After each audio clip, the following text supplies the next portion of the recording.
Hey, my name is Pat Flynn, and welcome to Smart from Scratch. I'm so happy you're here because what my team and I have put together for you is the best and easiest to use step-by-step course to help you find a winning idea and even help you get your first customer. In this course, you won't have to worry about building a website yet or a blog or setting up a podcast or an email list. There's nothing about branding or design or getting a social media following either. All of those things are important, but not yet. Because imagine this, imagine getting all that set up, spending time, money, and effort on something that you later realize isn't going to work. Every day entrepreneurs rush into businesses they weren't even supposed to start, and my goal and the goal of this course is to help you avoid those pitfalls by thinking SMART. Now, SMART is an acronym that we'll use here to guide us through the content of this course. So here's what the process looks like from the beginning.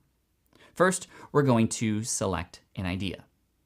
Now, for those of you who are starting literally from scratch and you have no idea where to start, we'll work together to brainstorm business ideas and pick one that will take through the validation process in the rest of this course. If you do have an idea you've been thinking about, or maybe you already have a business and you just want to make sure that it's right and that the methods here actually prove that, well, great. You'll be ready for the next letter in SMART, which is M, which stands for market viability. In other words, does this idea of yours even stand a chance? To figure that out, we're going to first look at the market you're getting into, discovering what you're up against, and also exactly who you're trying to serve and why they may or may not like what you have to offer.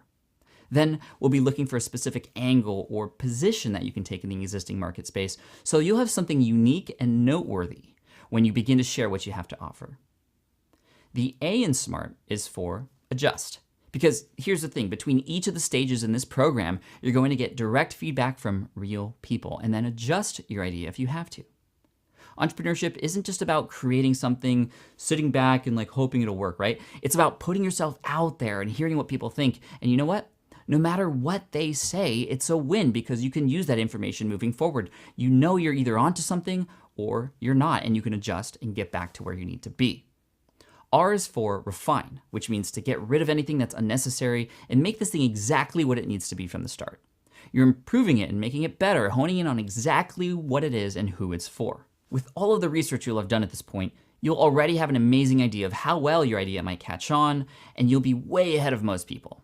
However, there's one more stage we have to go through, and that's the missing letter, T, which stands for test.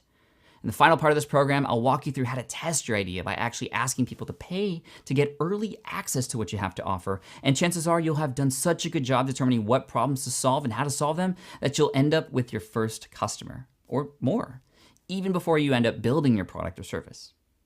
Having someone vote with their dollars in you and your idea is the #1 way to motivate yourself to get moving. And by the end of this course, you'll be on the right track with the right idea and you'll be ready to start putting things together. And you know what?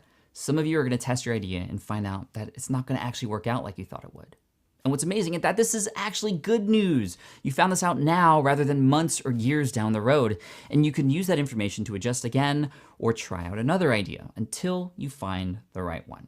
So I hope you're as excited as I am because it's almost time to watch your first lesson in stage 1 of 3 of this course. But before we move on, I have just a couple more quick but important things to share with you. First, about this course software you see now, which is called Teachable. Teachable is an amazing platform that makes it incredibly easy for me to teach you these strategies. But not only that, it makes it really easy for you to learn too. As you go through the course, you'll be able to easily find your way into the next lesson, and it helps you keep track of how far along you are, as well as what's coming next if you, for whatever reason, happen to leave, of course, and then come back later. Look out for your action items in each lesson, as well as additional resources and downloads if there are any too. Take this course at your own pace, but I'd recommend watching at least 1 lesson per day, which will take you about 30 days total. You may get through the content faster, or you may have life get in the way and take a little bit slower, that's okay. But please do your best to go through 1 lesson each day. Each lesson builds onto the next, and you will be asked to fill out some worksheets and do some work along the way as well. Now, all this is necessary, but it wouldn't be in the course if I didn't think it was going to help you. All right, and to finish off, this is your very first action item of this course. Each lesson contains an action item just like this one. You'll see it at the end of each video, and this allows me to tell you, and it makes it easy for you to understand, well, what should you do before you move on to the next video. So here's your first action item for today. There's a download below that is for part 1 of my book, Will It Fly? Part 1 is all about helping you find out, well, what are your goals? Why are you doing this? Why do you want to create your own business? And you may know the answer to that already, but I highly recommend you take the 3 exercises that are available in part 1. There's also additional resources to download that go along with each of those lessons too. But before you move on, I beg of you, if you haven't yet discovered why you're doing this, please take these exercises. They'll help you discover it in a very interesting way and also help you understand what your strengths are so that you can incorporate that into whatever business idea you end up focusing on. So I highly recommend downloading those worksheets and reading Will It Fly Part 1 before you move on.